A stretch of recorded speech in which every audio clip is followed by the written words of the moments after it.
Olá para todos! Começando mais uma aula de hebraico e hoje eu trago um tema que tem despertado muita curiosidade, tem muitas perguntas que não querem calar sobre o sistema verbal hebraico. Na verdade, o sistema verbal hebraico é constituído por 7 prédios. Todos verbos, diferente da sua voz, eles derivam desses prédios verbais, cada um com uma função diferente. A diferença do hebraico português pode-se dizer que tem bastante, mas em alguns aspectos, como o verbo,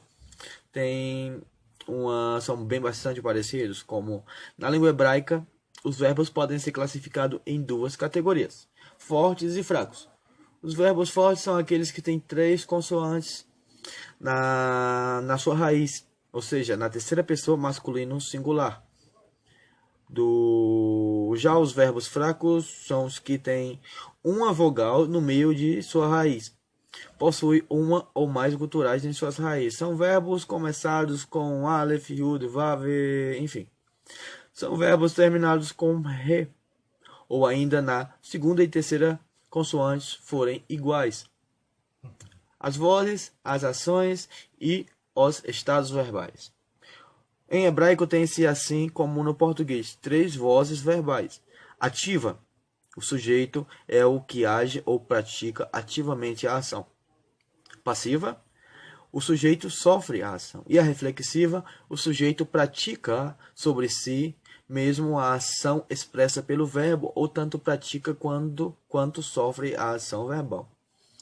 Além de ter essas 3 ações verbais, o hebraico, para demonstrar a intensidade da ação praticada, tem 3 estados: simples, intensivo e causativo. Eu vou estar colocando uma tabela agora para ter uma noção dos 7 prédios verbais e como eles são encaixados em ativa, passiva, reflexiva, simples, intensiva e causativa. Vamos lá. Vamos falar sobre o verbo kal, também chamado de verbo pa'al. É um estado verbal que se assemelha ao da voz ativa simples no português, como, por exemplo, o copo quebra. Segundo nifal, é a voz passiva do kal, enquanto no kal se dizia o copo quebrou. No nifal se diz o copo foi quebrado.